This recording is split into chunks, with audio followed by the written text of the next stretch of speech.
G'day, I'm George Kirkham, Lethbridge, Alberta. Today we're going to talk about one of the trucks out of the Kirkham International Motor Truck Collection, which is the biggest of the ones in our collection. And this is a model, 1957 model RDF 320. It's powered by a 250 Cummins, which was actually transplanted at some point in its life. It was built with an NHRB. It has a 10-speed main transmission, which is actually two transmissions put together, a 5-speed and a 2-speed rear back section of the transmission, and a 3-speed auxiliary transmission, which runs power back through into a power divider that runs one shaft in the front of it and then two shafts out to the rear ends, which are 60,000-pound Eaton rear ends, and has a 18,000-pound Schuler front axle on it.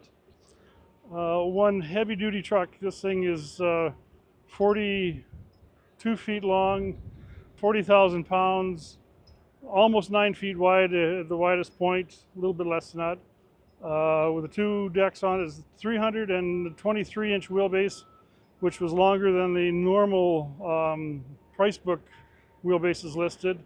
Has a ComfoVision cab, which is a regular cab that was internationally used at that time.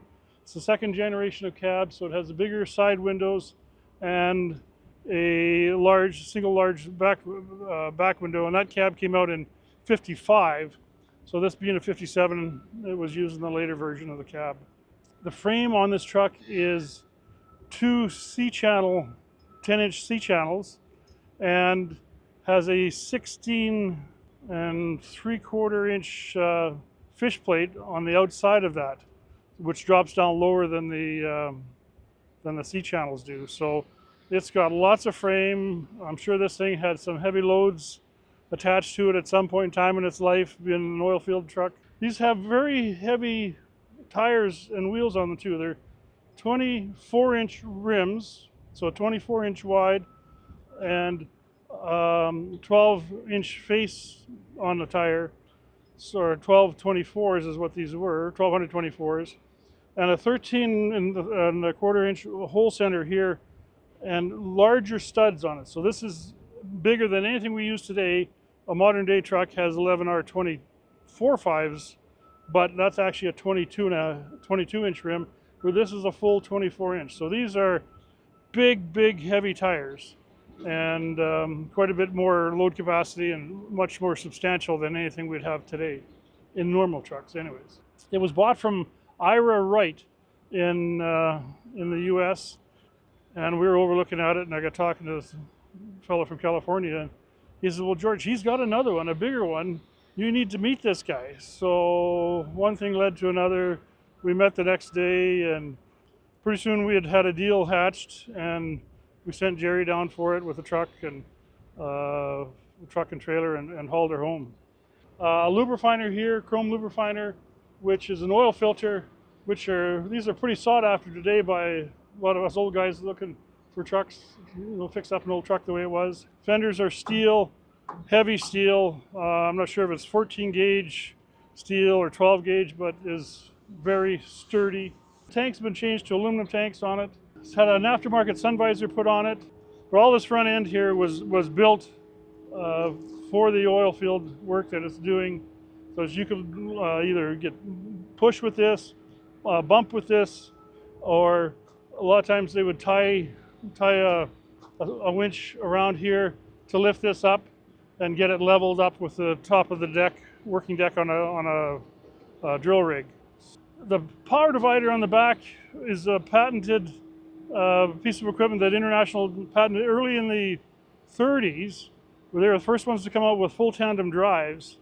And it has a drive shaft that comes in the front of the box, and two go out. One goes into the front diff and the other one into the back diff. It goes over top of the other diff. These are top drop differentials that are double reduction, heavy duty.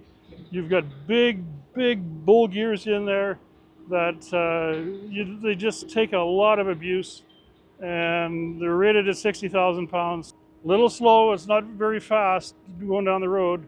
It's 30 plus miles an hour is all you get out of it, maybe 35 or so. So it's not something you'd want to be going to Texas and changing jobs with. The final gear drive on this thing is about 11.39 to 1. So that's why it's a very slow truck. It's geared to do heavy work, even though it's got bigger tires on it. That doesn't make that much difference to your final drive. Is so slow and geared so slow for doing work off-road. The time when these were being built, you could get a Cummins diesel, a Buddha diesel, a Hall Scott gas engine, or butane powered engine. And the butane engine was actually more horsepower than all the rest of them. So it was, and those were huge engines. Those were 1,050 cubic inches, I think, 1,090 cubic inches. The truck's 10 feet 2 inches tall, so it gets to be a bit of a problem if you're going to transport it on a trailer too, because most of your trailers are going to be 3 feet tall, and you're going to be getting up close to the range of being too tall to run down the highway with it. So if it was on anything taller than a normal drop deck, say. And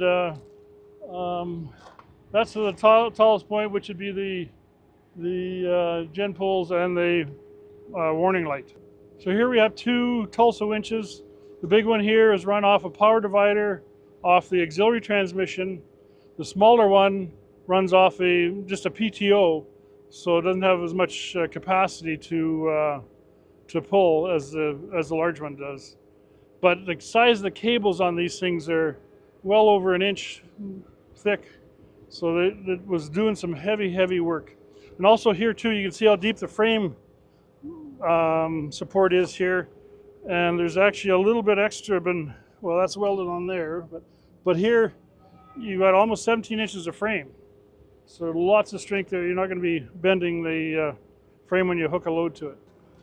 Spring packs here, 1 inch deep spring pack, and that's a 6-pack of springs, but 1 inch deep. So there again, very substantial. Now they even put blocks in here to stop the movement of the springs, to keep the truck sturdy when they're doing heavy lifting, sucking up something off the back end with a winch. The other thing it has, like a normal winch truck would have, is a live roll. So this, when you got something coming over top and you've got your winch out the back, and this would actually roll with the cable, and whatever you had on it would slide up over this and roll onto the deck. So on the left or right hand side of the truck is a air cleaner that is mounted on the side of the cab, piped in with some big heavy pipes into the intake side of the engine, and in the bottom here is oil. So the air gets filtered and the heavy dirt particles get caught in the oil in the bottom of the air cleaner housing, and then you're getting clean air running through the engine. So under the hood's a 250 horsepower Cummins inline 6-cylinder diesel engine, typical Cummins with 3 heads. These had no turbochargers on them back in the day, and the exhaust is a rear dump exhaust. So today they dump in the center, especially with the turbochargers, but these ones here have a rear dump exhaust, and they have a whole different sound to them compared to a modern day engine, and quite a bit more throaty or hot rod sounding engines. No turbochargers, so there also has a fair amount of exhaust noise to it. They're just pretty cool just to listen to. But very simple Cummins engine, not the complexities of what we have today for sure, but back in the day they're a pretty good reliable engine. On this side here we've got the air intake, your air compressor off the accessory drive, your fuel filter, your data plate on it here to show you what the horsepower ratings and the CPL numbers, which are the build numbers of they used to assemble the engine with. Power steering pump on the top, because this has the optional power steering, and you sure wouldn't want to be driving this truck without power steering, because it would be one hell of a charge to try and turn it. So, but pretty good, reliable engine, and in pretty decent shape as far as I'm concerned. So this is the main 5-speed part of a 10-speed manual transmission. So the front, this is actually 2 boxes bolted together. So you've got first up here, second, third, fourth, and reverse is back here. And then you've got your 5th gear way over in this position over here. Now, for every time you shifted this stick, you would move this stick from low to high. Low to high. Every time you went through this gear, you'd come back, bring it back into 3rd, and bring it back into low gear, run through low gear, shift this into high gear, and then move this one into your 4th gear position, and bring this back into low gear position. And you do that through all 5 of your gears, and that gives you a 10-speed transmission. Now, this stick here is a 3-speed auxiliary transmission that has a power tower on it to run the big winch. Power tower is just a big PTO on top of the, it actually bolts on top of the transmission, auxiliary transmission, to take the top plate off, and bolts right to the housing of that. And is gear driven, so it'll take a lot of grief and give you a lot of direct horsepower with solid gear movement. But this is a 3-speed transmission, and first is up there, I think second's here, and third is there. So it's you've actually got 3 sticks, one transmission here, which is a front section of 5 gears and a back section of 2 gears, and then a remotely mounted auxiliary transmission that has 3 gears, that does 2 jobs. It gives you more gear reduction and an extra set of gears to split, plus it runs the big winch through the power tower, which is sitting on top of the transmission. It also has a PTO on it that runs the small winch. And these levers here are your winch controls to engage, reverse, neutral, same as these ones here. So lots of sticks, but they all have a purpose.